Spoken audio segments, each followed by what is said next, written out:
bonsoir. Nabalanyos ya Masolo Plus Télévision. Oya bino mwana mboka Olivier. Nazali na esengo mingi ya ketokuta na bino mokolo le tosola na bino mai oyo etali politique ezali koleka na mboka na biso République démocratique du Congo. Lelo, je pense que tous allez na 3 points comme sujet autre débattre avec vous. Premièrement, Tokolobela, Oyo Etali déplacement et président de la République, Otobengi, les rois d'Afrique. Les rois majoritaires de la population congolaise. Dans le deuxième point, nous allons parler sur la candidature de Katumbi Naseni. Parce que Katumbi Bazali ko exiger un vrai document. Tu es bisa kibino. Bochaki teme. Mais la vérité ezali na kacha kobima. Ce pays ici, le Congo, mes chers frères, nazali koyebi sebino ke mboka oyo ezui ela mususu. Mboka ya Tshisekedi ezali à n'importe qui te abanda koya kosakana na ndenge abandaki kosakana.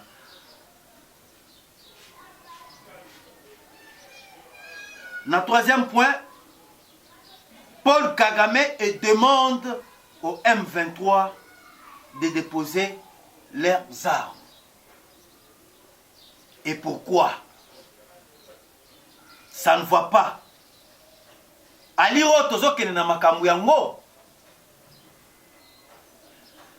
Bokolala oyo bolamuki boyoki keno na kati ya Rwanda. Balongoli régime ya Kagame ba imposer régime mususu. Ba mindele bango ba vivra toujours pour un intérêt. Là où il y a leurs intérêts, mondele kolanda isika intérêt ezali. Comment ça fait-il tout ce temps ici, Kagame a tikala ko se prononcer pour que M23 va déposer Minduki na bango, mais lelo Kagame na katia Kenya avec son homologue. Il prend courage de demander au M23 de déposer leurs armes. C'est bon? Ça, je vois que non, c'est la bataille gagnée par Félix Antoine Tshisekedi Tshilombo. Je pense que toko tardé peut-être parce que tozali na ngonga muke o toko partager na bino. Nazali kosenga yo partout ozali kolanda ngai s'abonner, partager émission na biso et aussi kobosa na te ko commenter. Moni soki o s'abonner je pense que bako orienter yo bamisi toutes nos amis toutes essayer ba komi toutes au clocher na nene wana cloche wana au pointer parce qu'à chaque moment à tout moment to bana ko sala ba direct et ko permettre ata soki ozali connecté te ko mambala moko soki to bandi ba émission na biso parce que toko bana ko sala na bino ya ko talisa bino comment est-ce que le pays est en train de marcher. Le chef de l'État, Félix Tshisekedi, était à Kolwezi. Après Kolwezi, tout le monde a été à Kasumbalesa. Kasumbalesa, lorsqu'il fut président, il y a parti politique. À ça, carton plein. Aujourd'hui, et c'est la deuxième fois, il y a chef de l'État à quitter à Kasumbalesa. Mais quand il quitte à Kasumbalesa, mes chers frères, et je vous dis, Félix a sali carton plein. Plein oyo ye a sali na Kasumbalesa, même Bamindele, Bakamwe plein oyo Félix a sali na Kacha Kolwezi. Bamindele bami demande, et comment ça fait-il Batou oyo, soit disant Bakatumbi, balobaka ke non bango bazali majoritaire bazali populaire na katanga mobimba. Mais Félix akiti na Kolosi, et je vous assure mes chers frères, batu bazangi esika ya kokotela kotelema po bayo kaka toujours discours ya tata mokonzi ya mboka. Bato basakani na mboka oyo trop. Félix alakisi bango que moi je suis le président le plus aimé par le peuple congolais. Et en plus, Nazali ko féliciter Batou Oyo Basali chargé à sécurité à chef de l'État. Parce qu'au quitter à chef de l'État, il y a eu même des hélicoptères. Et les hélicoptères mola likolo. Pour bakenge la mokonzi mboka.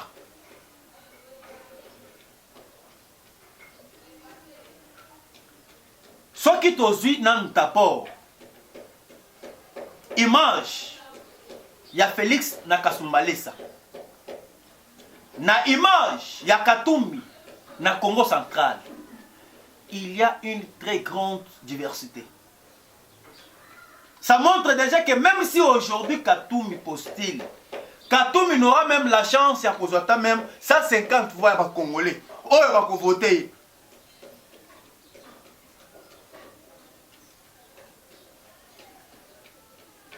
J'aime d'abord avec le discours du président de la République. Il a parlé tant que président de la République et non pas tant qu'un homme politique. Tant que babandaki déjà kolakisa batu ke no bango bazali populaire. Bango babandi déjà ba campagne électorale. Mais Tshisekedi akendaki pour ça la campagne électorale te, mais Tshisekedi akendaki pour valoriser misala oyo azali na kati ya kosala. Vis-à-vis na bande konabiso ya Kasumbalesa, le chef de l'État a yebisi bango clair. Tozali na moment ya campagne te. Na ye kosala la campagne te. Na ye po na inaugurer musala oyo na bandaki kosala. C'est bon? C'est bon. Na zo yebisa bino mes chers compatriotes. Mukolo tonga azu tonga na ye. Babandaki kosakana na tongo me mukolo tonga azu tonga na ye. Ce pouvoir ici, Oyo Tshisekedi va voter par le peuple congolais. Et ça pouvoir oyo azu na mindu kite. Après moment yo ozo kanise que il va faire 5 ans et te laisser et pour donner le pouvoir à qui? Tshisekedi est là. Et en plus il a un mandat indéterminé. Au moins si peut-être Yemoko Alinga déposé. Mais malgré Akoki Kokanese que non, a respecté conscient pour a des mandats. Mais forçons peuple Balingi Félix Tshisekedi. Je ne pense pas que Félix a déposé, peuple a souhaité Félix a déposé. Peuple Yemoko a côté les mains, a que non, Tozan a posé na yo, Ozalawana. On continue. Et ce n'est pas pour rien, peuple à côté les mains, à revendiquer toujours Félix à la reconnu, à la maintenir. Peuple a souhaité Félix à la maintenir par rapport aux actions qu'il est en train de faire. Peuple a se référé. N'a pas régime oignon sur les kaki. Régime à Kassavou. Régime à Mobutu. Régime ya Mouzel na régime ya Kanambe. Banani basalaki malamu. N'est-ce que le peuple va le rotala? Non. Si c'est comme ça, dans mon régime ya Félix, on n'avait pas, dans le régime ya Kala, on n'avait pas la gratuité de l'enseignement. Tozalaki na maternité au Félete. Tozalaki na nzela ya Kasumbalesa Zambi ezalaki te. C'est alors que le peuple mort par rapport à bilan et régime passé, n'est pas Félix mandat à lobby fanda na yo par rapport à ce que les lots tozi gratuité de l'enseignement. Les lots tozi pe oyo tobengi maternité au félé. Et lelo, tout le monde dit que le peuple congolais a respecté partout au monde. Dans le régime au bandaki kotala. Prenons d'abord le régime où il 18 ans sans qu'une heure. Le régime qui a torturé les Congolais. Le régime qui a enlevé les Congolais. Le régime qui n'était pas même prêt de respecter la démocratie. Le régime qui nous a amené l'infiltration ici au Congo. Pendant 18 ans. Qu'est-ce que ce régime-là fait? Mais Félix est venu pour effacer que ça le peuple, le peuple basali copé ses confiance. Les gens disent que Félix Tshisekedi azali kosal pour la famille. Mais je dis que non. Félix Tshisekedi azali kosala pour le peuple congolais. Le peuple congolais, tous étaient mal vus. Voire même dans la frontière Nabiso. Nani a coqué le peuple congolais. Mais Lélo avec Félix, peuple congolais, il voyage partout comme il fait. Makamake babengani peuple et ali souste na mboka bapaya. C'est-à-dire, tous allez respecter par rapport à ce que nous avons un président responsable.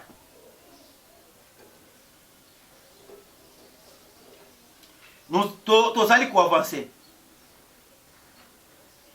Toujours dans maloba ya tata mokonzi mboka, ayebisi bango clair. Lelo Congo ya lelo ezali Congo ya ke mutu nyonso te asakala na yango. Congo oyo bantu babane kosaka na yango, le chef de l'État a lobby que Congo oyo cette fois-ci ezali Congo kozala gérer et kozala pe respecter. C'est-à-dire Congo ezala ki lokola mutu nyonso bandaki ko souhaiter aya kokota koma na congolais, akoti na komi congolais. Mutu nyonso azala ki na souci que non akoma général, colonel au sein de notre armée. Il suffit seulement à prendre Azaminduki, à agresser RDC, automatiquement bazouye batie na kati armée. On n'avait pas les pays. Muntu ya bongo et vous préférez Totikaye, Tokotikaye te. Tokotikaye parce que Tshisekedi azali na kati ya kosala ke nzela ya Congo efongwama. Depuis qu'il a fait 4 ans au pouvoir, moi j'ai un bilan à vous présenter que Félix Tshisekedi a y réalisé. Par rapport au régime Eleki. Prenons le cas, il y a aéroport Yandolo. Puis il y a aéroport Yandolo, ça fait maintenant 80 ans. Oyo batika pista wana batira la teko asphalté yango. Mais Tshisekedi est venu au pouvoir dans 4 ans avec quelle magie à quel kobongisa aéroport Yandolo. Mais bango basala 18 ans. Rien n'a été fait. Voir même les avions par terre. Bazo que ne kosoba avion na compagnie na bango mais bazo kosa ke ezali biloko peuple congolais. Yo so mona avion mobimba ya mboka Congo Airways. Na Congo Airways mama ya matata mponi. Et maman ya mwasi ya matata mponi azali na pourcentage. Mwasi ya matata mponi azali na pourcentage. Matata mponi lui-même en personne, il a des pourcentages. Mais ce qui bino famille mobimbo sa comparé na avantage. Il y a Congo Airways. Avantage ya ba Congolais kozala wapi. Nango obana komona ba avion ezali komata. Ozokota na kati avion po ba servir kaka taxe moko ya café.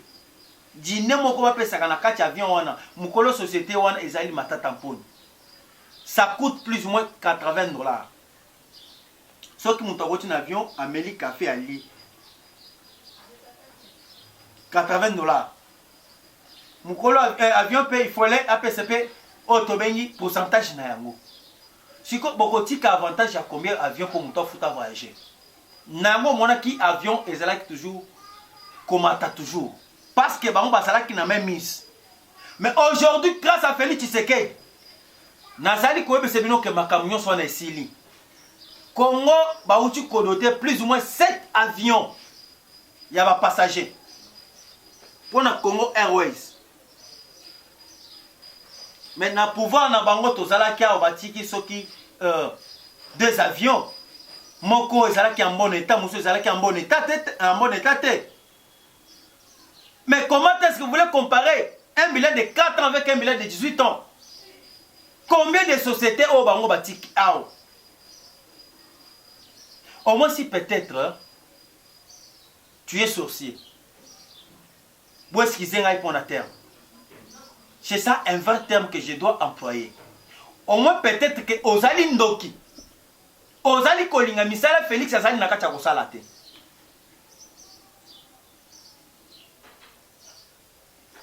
Mes chers frères, mes chers compatriotes, Tozali Koebe Sabino que tous à la ferme, tous à la soudée. Parce que Batouana Bango va profiter s'il y a l'infiltration et aussi s'il y a une division entre nous les Congolais. Ils cherchent comment créer les étrangers pour mettre à la tête de l'opposition. Pour que nous trouble dans la Mboka. Mais tout est calme. Mon tout est à ta mort à bouger les sous.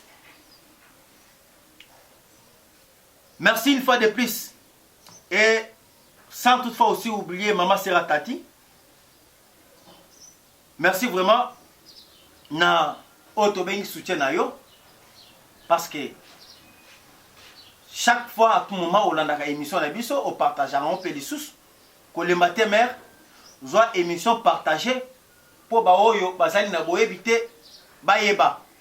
Na papa Paul Mietimanga, ozali kolonanga, ozali na Allemagne, bambo tebele. Alors, Katoumbi devant un morceau dire pour être maintenu aux élections de 2023. Vraiment, ça fait mal. Ça fait mal parce que yo olobi ke ozali Congolais. Congolais en haut, tu te retrouves devant les bureaux de la CENI. Tu n'as pas les documents. Parce que d'abord, mon tour est licencié pour déposer candidature à la CENI. Et Zali Moko président, accompagné par son secrétaire général. Katoumbi Atini, secrétaire général, Yaye Moko, avec envoyé même de ses avocats, Soki Onyeme et tout qu'on sort.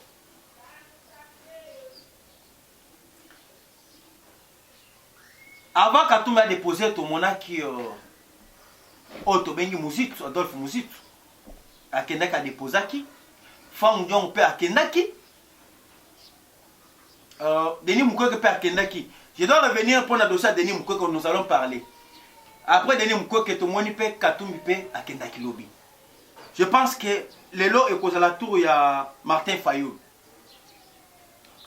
J'aimerais d'abord tout le banan makamou ya o etel ba document ya Katoumbi.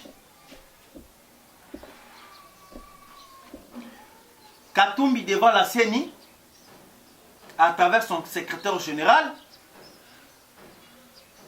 va se retrouver avec des photocopies des documents. Oyo ezali kosakana na ba Congolais. Vous prenez les Congolais. De quelle façon vous allez considérer les Congolais? Mais yo me bête que tu es Congolais. Mais tu arrives là-bas, tu exhibes une carte d'électeur. Et tu te dis que tu es Congolais. Non, non. Ça, c'est pas normal.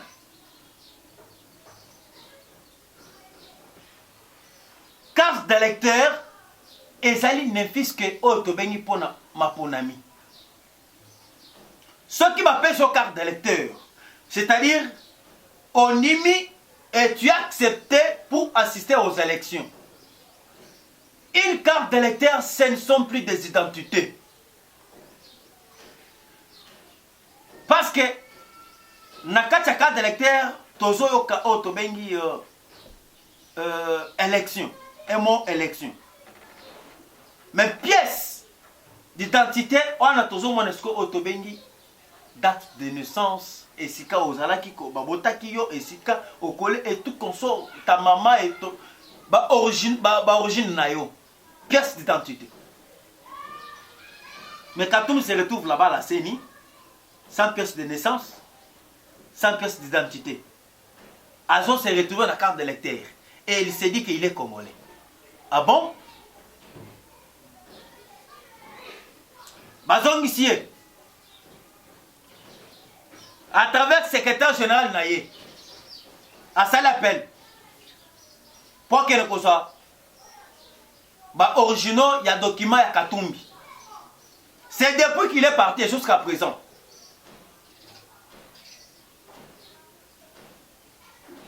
Bosakani na Congo trop. Congo est déjà marche ya sika. Congo, ce n'est pas le Congo d'hier que tes frères là assassinaient les Congolais, tuaient les Congolais et violaient les Congolais. Aujourd'hui, celui qui est à la tête de ces pays, c'est un vrai compatriote. C'est quelqu'un qui se bat pour l'intérêt général de la population congolaise. À travers Eloko Oyoa, dans un état responsable, Katumbi Azali Moko circuler librement les sous-soutés. Comment ça fait-il lui au lobby congolais, mais basengo kaka pièce de naissance na yo, il faut qu'on t'arrête.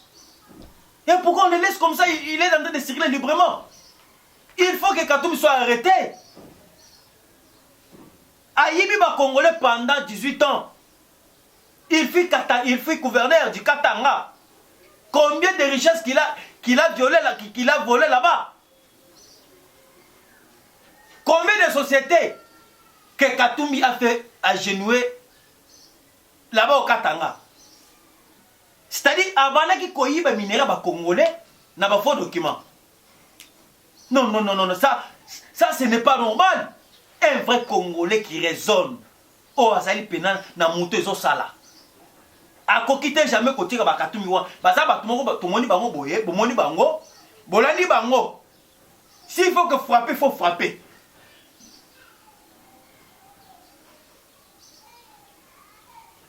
D'abord, je félicite d'abord la CENI. Malgré les gens parlaient que Tshisekedi est en train de préparer son trichement. C'est faux, archi faux. Présentement, Mambo Bazali Naba, c'est lui la CENI. Ce ne sont plus des gens de l'IDPS.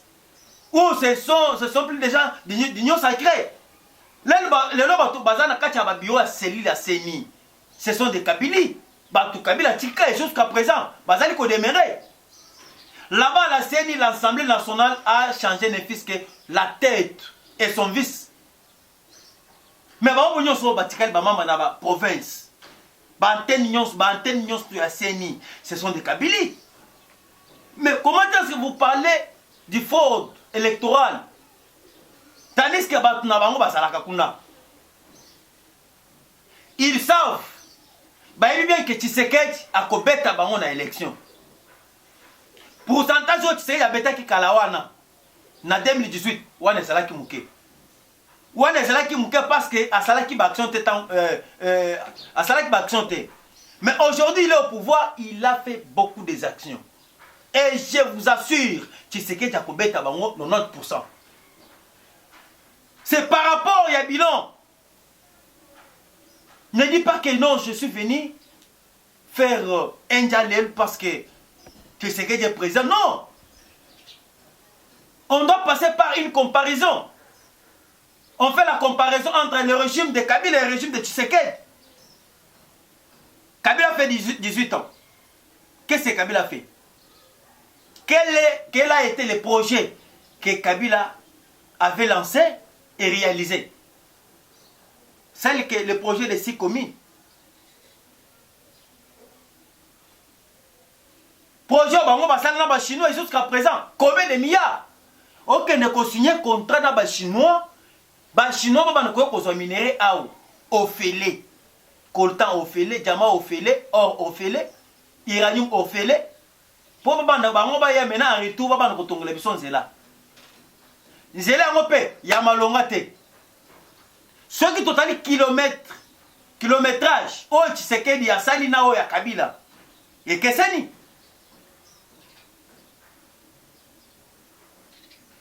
sur 200 quelques kilomètres à Congo Mobimba, Kabila a laissé combien? Mais aujourd'hui, Tshisekedi a fait relier maintenant Tshikapa et Kanang. De Kasumbalesa aussi à Zambie. C'est un projet qui vient de lancer. Et en plus, à Sali, relier Kolosi, voire même Tanganyika. À l'est, là-bas qu'on n'en parle même pas, Nord Kivu, Sud Kivu. Mais lorsque Ozali Kolanda, Makamou Tshisekedi Azali Kosala, c'est déjà son campagne. Je me suis dit, c'est déjà sa campagne. Oh, le peuple a coupé ses deuxième mandat. Dossier Katumbi Nengezaona, mes chers frères, Katumbi a déjà enterré politiquement. Parce qu'il y a encore un dossier, il y a casier judiciaire. Casier judiciaire naïe et valable. C'est bon. Ce qui est casier judiciaire naïe et mabé, voire même la Cour constitutionnelle va rejeter sa candidature. Ce qui est dans le régime actuel, ce n'est même pas ce régime ici qui cherche à brandir un casier judiciaire de Katumbi. C'est le régime passé. Oh, Yemoko Azalaki gouverneur. Katumbi, plainte naïe et jusqu'à présent la justice congolaise. Attira la tête pour ça, pour un dossier wana. Katumbi Azali cassé na nyonso. C'est parce que Katumbi Azali est très soifé du pouvoir. Ce n'est pas tout le monde qui est né pour être président de la République. Être président de la République, c'est une promesse de Dieu. Mais si toi, tu veux devenir président de la République, tant que Zambé a pona kiyote au kotikala koko mate président. Tu étais dans la chose. Tu étais dans l'union sacrée. Ozali comment est-ce que Tshisekedi est en train de déverrouiller ba mafia na bino bobana kosala na Paul Kagame. Et tu changes la vie et tu quittes l'union sacrée pour devenir l'opposant. L'opposant à qui? À Félix Tshisekedi. Quelqu'un qui a été élu par le peuple congolais. Ah bon? Mais voilà maintenant la suite. Ceux qui ont imago dans l'union sacrée, on est tombé dans ma piège à boité. Comme on est très soifé, il y a une tête, un sommet à l'État, kobanda koya koyibo kosala ba mafia, nenga bana kosoba minéré, kotinda ngo côté kango en Allemagne et côté en Europe, en Asie et tout consort, au père de pédale. Tu t'es perdu totalement. Au cas contraire, Katumbi a commis na tango muke na kacha Congo ao. Et pourquoi? Bandeko. Katumbi a commis na tango muke, c'est parce que dernièrement Tshisekedi a outaki ko lancer oyo tobengi pièce d'identité. Le moment va venir où que le directeur général de l'ONIP, ensemble avec le président de la CENI, va tellement ensemble avec le ministre de l'Intérieur pour copier à chaque Congolais sa carte d'identité. sans carte d'identité, mon frère, et je te dis, tu vas fermer tes valises, tu vas emballer toutes tes histoires et tu pars. Et tu vas risquer encore.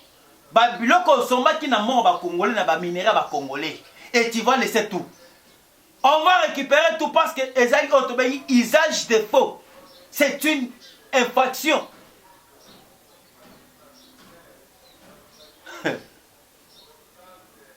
Bakosa Kibino. Vous ne savez pas comment faire l'opposition. Vous vous êtes trompé. Vous êtes en face d'un grand homme politique. Quelqu'un qui vous maîtrise bien. Qui sait que ayebi bango nyonso tout. Ayebi comment est-ce que chacun des bazali ko se comporter. Na façon ko ça la politique na bango. Quelqu'un qui vient de l'opposition, quelqu'un qui a fait 37 ans à l'opposition. Oya ko ça l'opposition. O ça wapi. Parce que lui, il connaît tout. Ayebi ba stratégie à ba homme politique na ba opposant.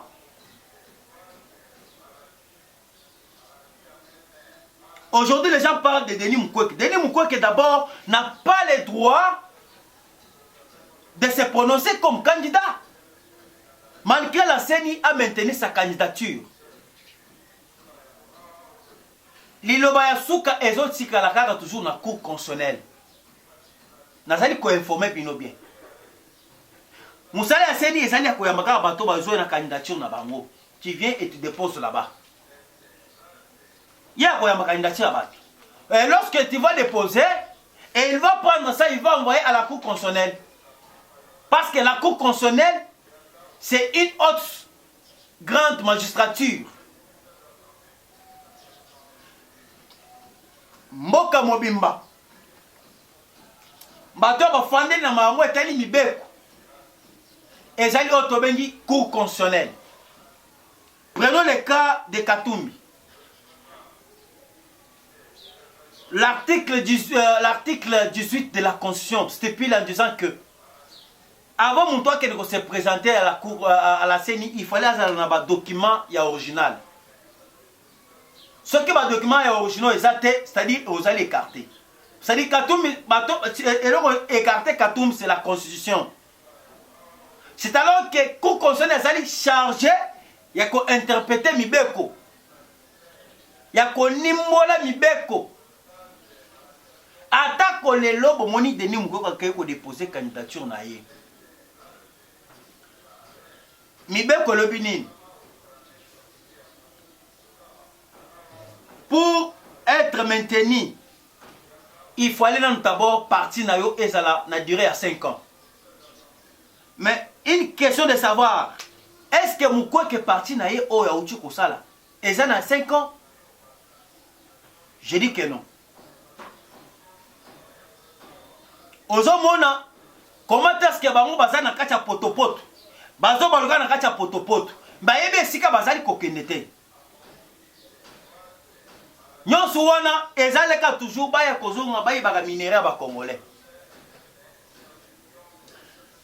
Eloko moko ezali ko pesanga kanda, je m'excuse d'abord pour ce terme, ezali lorsque Mukwege parle de non-gouvernance. Ça me dépasse. Mukwege fit dans ce pays, soi-disant prix Nobel de la paix. Lorsque le gouvernement, il y a époque, et bandaki kozwa M23 kokoti bango na kati ya armée, kokoti bango na kati ya ner, Mukwege était où? Et Mukwege, lorsque Mukwege parle que le pays est agressé par les Rwandais. Le pays est en train de marcher mal. Et en plus, j'aimerais d'abord, je vais me référer. Denis Mukwege, tout ce qu'il a parlé. Conférence de presse de Denis Mukwege. Le soi-disant prix Nobel de la paix, je passe. Dresse un tableau sombre de la situation dans l'Est, dans le pays, tant sur le plan social, sur le plan économique, que sécuritaire. Il fustige notamment la désignation non consensuelle des animateurs de la CENI, les arrestations arbitraires des opposants politiques et des journalistes, les assassinats ainsi que les violations des droits. Ah bon? Toi tu parles ça? Toujours qu'il ne malem et malem.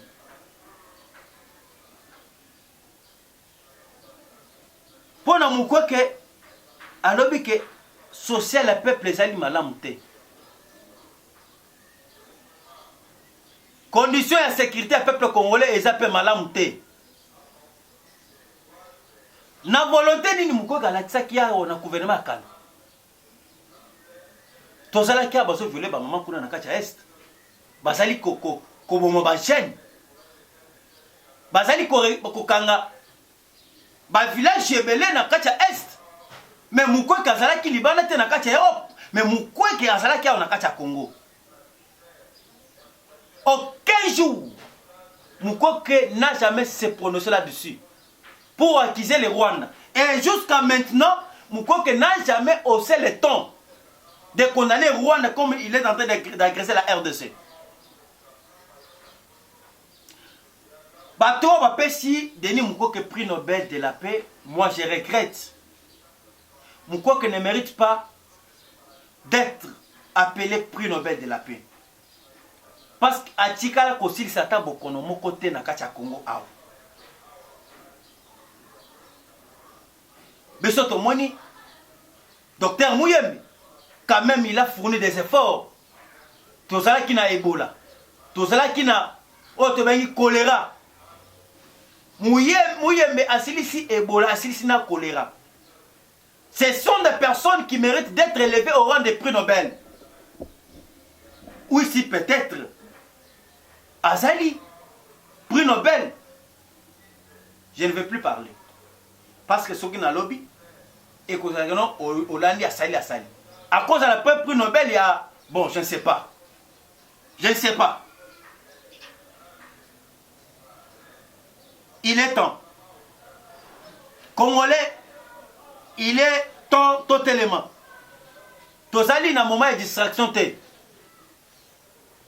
Tore na lombangu. Aujourd'hui, Tomoni Kagame hausse le ton de condamner le M23 de déposer leurs armes. Kagame, tu dois cesser avec tes aventures.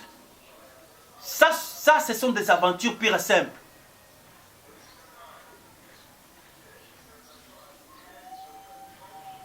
La vie les choses, mes chers compatriotes.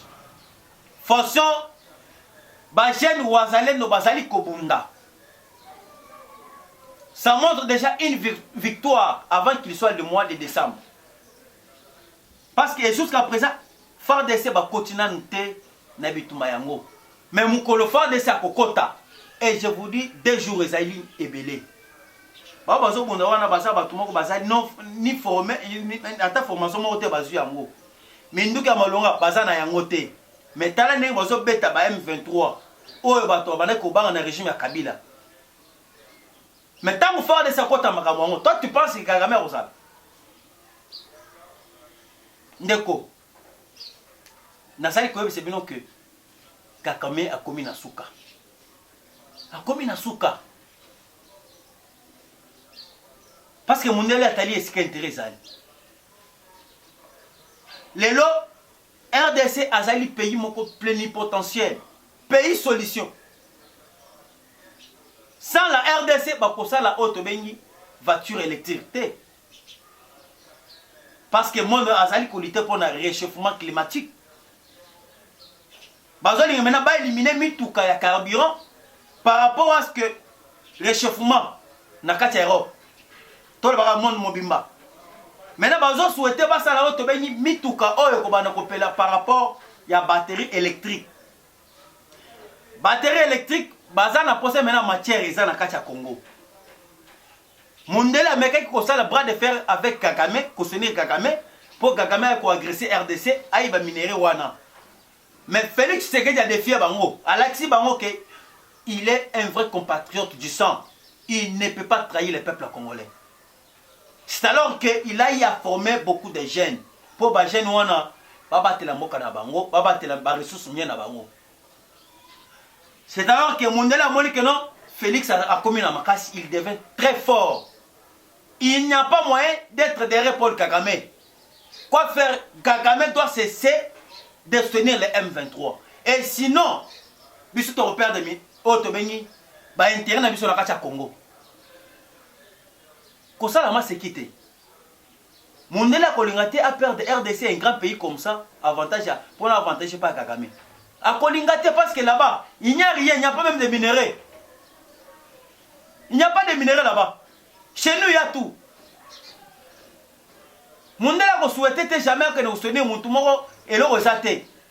C'est alors que pression et ça n'a qu'à chaque comme ma casse. Bateau batikali pembeni ya Kagame, ce sont des Français là, ce sont des flatteurs. Même les Anglais là, baza ba flatteurs, bazali koko ça y est. Nous sommes là, nous t'appuyons, nous sommes là. Mais c'est rien, là-bas il n'y a rien.